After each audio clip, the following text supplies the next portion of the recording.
دیکھیں ریفارم سب سے جو اس کا ریفارمز کا جو بڑا پہلو وہ یہی ہے کہ قیدیوں کو تعلیم دلانا اور تربیت دینا، یہ بڑا جو دو مین انگریڈینٹس ہیں. پھر انصاف تک جلدی رسائی اور ہر بندے کی رسائی یہ ممکن بنانا، یہ جیل ریفارم کا انگریڈینٹ ہے. اور پھر جو اس کا جو ڈے ٹو ڈے جو ٹریٹمنٹ ہے وہ ہیومین ہو، وہ انسانیت دوست ٹریٹمنٹ ہو. اندر پرزنر کو ملک دشمن یا کوئی غدار سمجھ کے ٹریٹ نہ کیا جائے، لیکن اس ملک کا وہ شہری جو کسی دیکھیں مجرم جو ہے کسی ہم اسی معاشرہ ہی اس کو مجرم بناتا ہے. کوئی بھی ماں کے پیٹ سے جرم کر کے نہیں نکلتا یا مجرم بن کے نہیں نکلتا. تو کہنے کا مقصد یہ ہے کہ ہم اس معاشرے کو یہ انڈرسٹینڈ کرنا چاہیے کہ اگر یہ لوگ مجرم ہیں تو وہ تو ہیں، لیکن اس کا مقصد یہ نہیں ہے کہ وہ ان کو ہم جیل میں ڈال کے پھر بھی یہ انتظار کریں کہ ان کو جیل کے اندر بھی کوئی سزا ملے. جیل میں ہونا ہی ایک سب سے بڑی سزا ہے.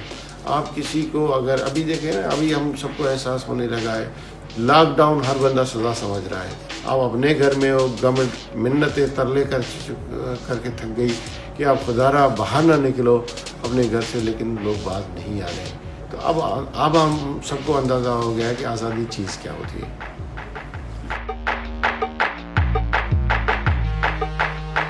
سب سے پہلے تو یہ تھا کہ جیلوں کو، جو جیل کا نام ہے اس کو تبدیل کیا گیا، اس کو کریکشن فیسلٹی کہا گیا کہ یہ وہ جگہ نہیں ہے جو سزا کی ہے، بلکہ یہ وہ جگہ ہے جو اصلاح کی جگہ ہے.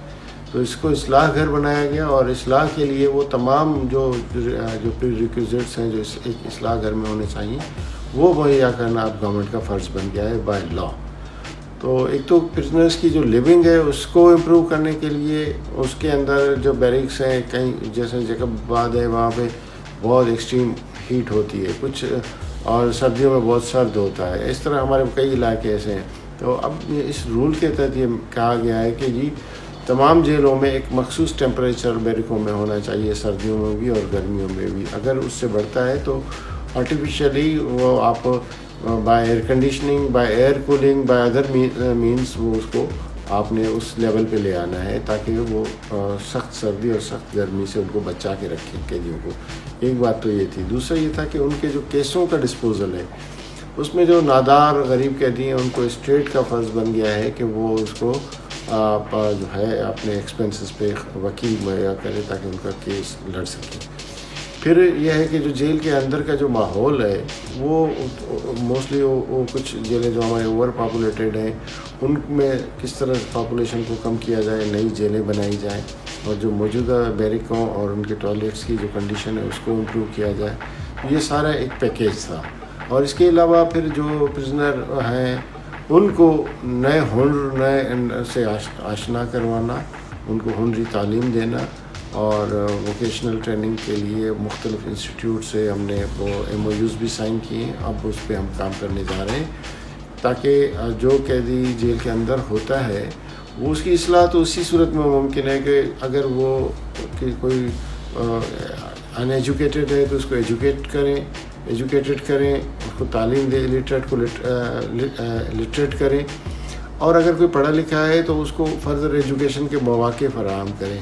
اور کچھ لوگ ایسے ہیں جو بالکل ہی مطلب اس لائن میں بھی نہیں آتے ہیں تو ان کو ہم کوئی نہ کوئی کام سکھائیں، کوئی الیکٹریشین کا، کوئی پلمبر کا، کوئی اور کارپینٹنگ کا، اور بہت سے کام ہیں. پھر وہ قیدی جن کا تعلق رورل ایریا سے ہیں اور جن کا ذریعہ معاش جو ہے وہ موسٹلی کھیتی باڑی ہے، ان کے لیے پھر یہ تھا کہ اوپن جیل بدین ایک ہماری فیسلٹی تھی جو کئی سالوں سے بند پڑی ہے، تو اس کو ریوائیو کر کے وہاں پہ ٹنڈو جام ایگریکلچر یونیورسٹی سے اس کو ایفیلیٹ کرا کے اور وہاں پہ فارمنگ کے ماڈرن جو ٹیکنیکس ہیں وہ ان کو سکھائی جائے.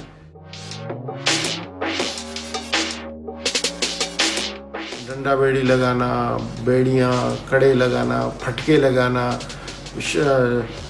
بہت سی سزائیں تھیں. مطلب کارپورل جو پنشمنٹس ہیں وہ ٹوٹلی اب کوئی پنشمنٹ نہیں ہے اس کے اندر اس طرح کی.